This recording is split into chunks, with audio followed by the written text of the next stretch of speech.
नमस्कार प्रेक्षकांनो, मालिकेच्या पुढील काही भागांमध्ये आपल्याला खूपच जबरदस्त असा ट्विस्ट पाहायला मिळणार आहे. तारिणी इकडे केदारची समजूत घालत आहे, त्याला सांगत आहे की काळजी करू नकोस केदार, सगळं व्यवस्थित होणार आहे. आपल्या मिशनसाठी हे सगळं गरजेचं आहे. खरं तर केदार मिशनसाठी तर हे सगळं करतोय, पण त्यासोबतच केदार या सगळ्या गोष्टी करतोय ते फक्त आणि फक्त या सगळ्यातून त्याला तारिणीला मिळवायचं आहे. कारण तारिणीवर त्याचं खरंच प्रेम आहे. आतापर्यंत त्याने सांगू शकलेला नाही. बाकी सगळ्यांना या गोष्टी माहिती आहेत. म्हणजे त्यांचा जो ग्रुप आहे त्यांना सगळ्यांना माहिती आहे की केदारचं तारिणीवरती किती प्रेम आहे. इकडे आपल्याला पाहायला मिळतं की ईशा आणि त्याचबरोबर काकू बोलत असतात. काकू म्हणत असते की बघितलं का आज काय झालं. फायनली सगळ्यांच्या समोर आलेलं आहे ते म्हणजेच की तारिणी आणि केदार, म्हणजे केदार हाच भाऊजींचा वारसदार आहे, मुलगा आहे, हे समोर आलेला आहे. म्हणजेच युवीची आता वाट लागणार आहे. आणि या गोष्टीचा युवराजला खरं तर खूप राग आलेला असतो, त्याची चिडचिड होत असते. कारण निलिमा काकू हे सगळं बोलत असते. कारण निलिमा काकूचं असं म्हणणं आहे की जर असं असेल तर या गोष्टींचा विचार करावा लागणार आहे. कारण या सगळ्या गोष्टी ज्या पद्धतीने घडत आहेत त्या मात्र पाहण्यासारख्या आहेत. पण या सगळ्याचा राग आलेला असतो तो म्हणजे युवराजला. कारण युवराजला पायघड्या घालायलाच लावलेल्या असतात. अशा पद्धतीने पायघड्या घालायला लावलेल्या असतात. स्वतः पायघड्या घेऊन आलेली असते ही आपली तारिणी आणि तिने जपलेलं असतं ते म्हणजे आपल्या केदारचा मान सन्मान. केदारला मान सन्मान मिळवून दिलेला असतो. आणि त्याचबरोबर रेखा मात्र इकडे फोन करून बोलू लागते. रेखा म्हणत असते की काहीही झालं तरीही त्या तारिणीला घराबाहेर काढ, असं रेखा फोन करून निशीला सांगत असते. निशीला म्हणत असते की हे बघ, त्या केदारला घराबाहेर काढावं लागलं तरी चालेल, पण त्या तारिणीला घराबाहेर काढ. कारण त्या अख्ख्या प्रॉपर्टीची मालकीन तुला एकटीला व्हायचं आहे. आणि त्याचबरोबर ह्या सगळ्या गोष्टी तुला लक्षात घ्याव्या लागतील. हे सगळं जेव्हा घडत असतं तेव्हा मात्र इकडे निशी आता पिसाळलेली असते आणि ती रागानेच इकडे तारिणीच्या समोर येते आणि तारिणीला बोलायला सुरुवात करते की हे सगळं तुझं जे काही नाटक चालवलेलं आहेस ना ते बंद करायचं. ते ऐकून घेतलं जाणार नाहीये, ते मी खपून घेणार नाहीये. तुझं जे काही चाललंय ना ते पूर्णपणे बंद कर, असं म्हणत निशी तारिणीकडे आलेली असते. आणि या घरामध्ये तू जे काय ठरवलेलं आहे ना, तुला स्वतःला ह्या सगळ्या गोष्टी पाहिजे आहेत तर ते मी कधीच होऊ देणार नाही. या घरातली संपत्ती, प्रॉपर्टी हे सगळं तुला मी कधीच मिळू देणार नाही. आणि त्याचबरोबर हे सगळं जेव्हा घडत असतं तेव्हा मात्र हे सगळं जेव्हा चालू आहे त्यावेळेस इकडे तारिणी शांत राहते. कारण तारिणीला माहिती आहे की निशी काय आहे आणि निशीला कशा पद्धतीने आपण बोलायचं आहे. आणि त्याचबरोबर इकडे ज्या गोष्टी घडत असतात तेव्हा मात्र आता तारिणी म्हणते की बस, आता ऐकून घेतलेलं आहे, यापुढे ऐकून घ्यायचं नाही.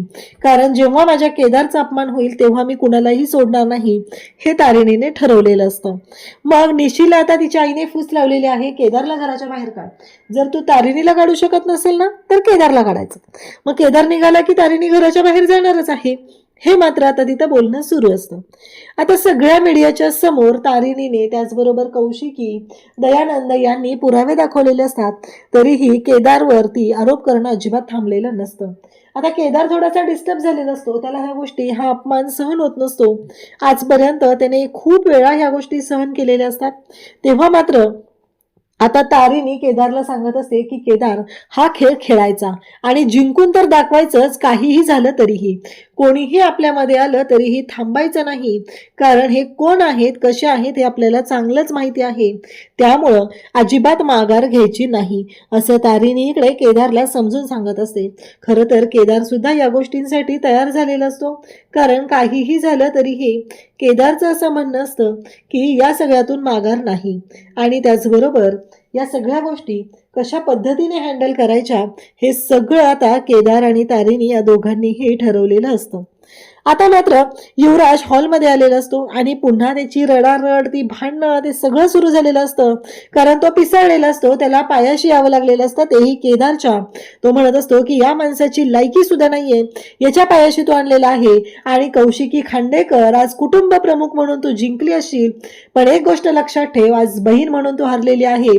कारण तो कौशिकीला आता प्रश्न विचारत आहे आणि तिच्याशी वाटेल त्या भाषेत बोलत आहे. तेव्हा तारिणी केदार यांचा आवाज ऐकून बाहेर आलेले असतात. त्यांना दोघांनाही खरंच खूप राग आलेला असतो, पण तारिणी सुरुवातीला शांत राहते. त्यावर निशी येते आणि म्हणते की काय पुरावे दिले यांनी, काय पुरावे दिले. तेव्हा निशीच्या या बोलण्यामुळं निशी म्हणत असते की एक गोष्ट लक्षात ठेवा, काहीही कोणी पुरावे दिलेले नाहीयेत, कारण मला माहिती आहे की हे दोघं कसे आहेत. कारण याची लायकीच नाहीये. माझ्या युवीने याचे पायाच्या समोर पायघड्या घातलेल्या आहेत. आत्ताच्या आत्ता याने युवीच्या पायावर नाक घासून माफी मागायची आहे, असं ती बोलत असते.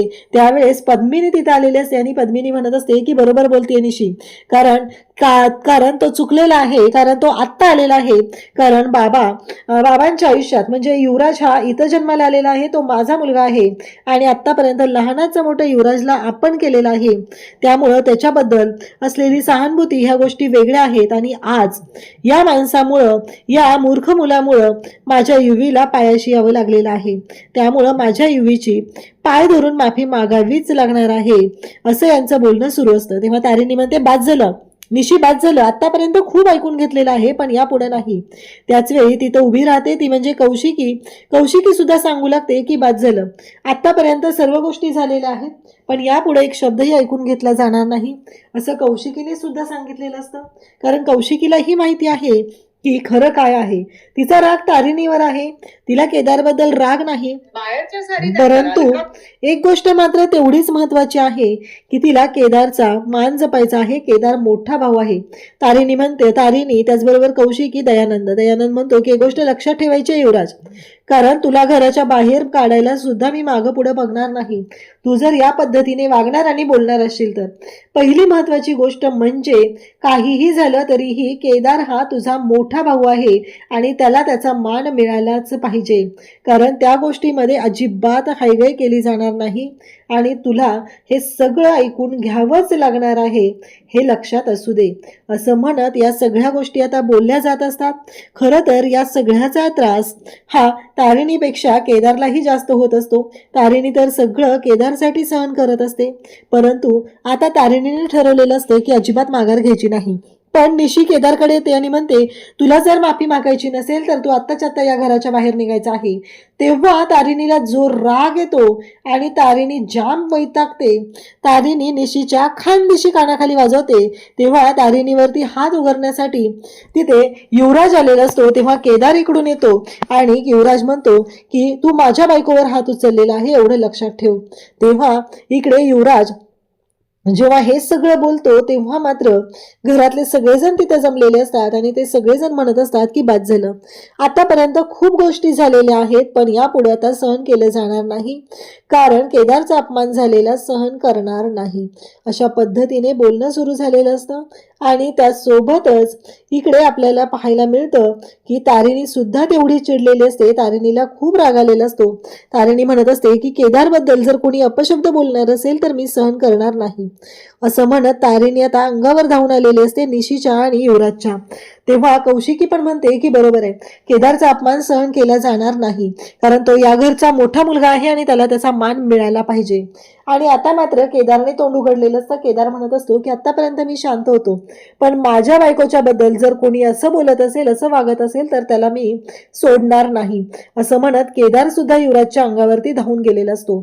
आणि मग मात्र पद्मिनी म्हणत असते, बघितलं का याची मजल किती वाढली, अहो हा फुकट्या कुठेही राहतो, कसाही राहतो आणि त्याचं सगळं आपण ऐकून घ्यायचं आहे. अजिबात नाही, त्याचं अजिबात काहीही ऐकून घेतलं जाणार नाही, असं म्हणत सगळेजण बोलत असतात आणि सगळेजण म्हणत असतात की बाद झालं, आतापर्यंत खूप झालेलं आहे.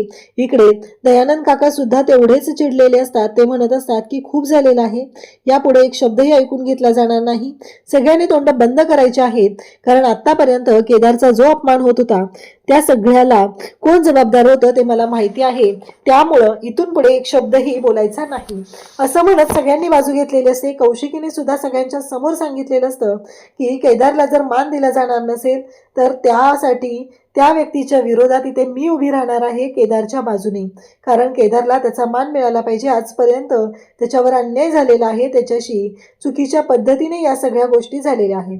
कारण दयानंद काकांनी त्यांच्या पहिल्या लग्नाबद्दल, मुलाबद्दल या सगळ्या गोष्टी इथे बोललेल्या होत्या, पद्मिनीला सांगितलेल्या होत्या.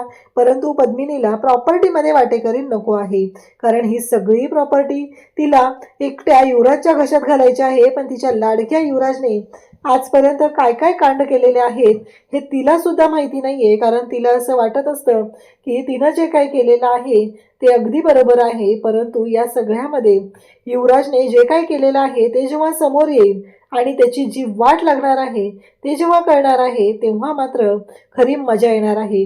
कारण युवराजने त्या गुलाबच्या नादी लागून ज्या गोष्टी केलेल्या आहेत त्यामुळं मात्र आता युवराजची वाट लागताना आपल्याला पाहायला मिळणार आहे. आणि त्यासोबतच इकडे आता तारिणीने तर या निशीचं थोबाड फोडलेलं आहे आणि सांगितलेलं आहे की पुन्हा एक शब्दही बोलायचा नाही, कारण केदारच्या बाबतीत एक शब्दही बोललेला मी ऐकून घेणार नाही. आजपर्यंत सगळ्या गोष्टी ऐकलेल्या आहेत, पण इथून पुढे नाही, एवढं लक्षात ठेव, असं म्हणत तिची आणि त्याचबरोबर त्या युवीची सुद्धा बोलती बंद केलेली आहे. अशाच अपडेटसाठी चॅनलशी कनेक्ट राहा. थँक्यू.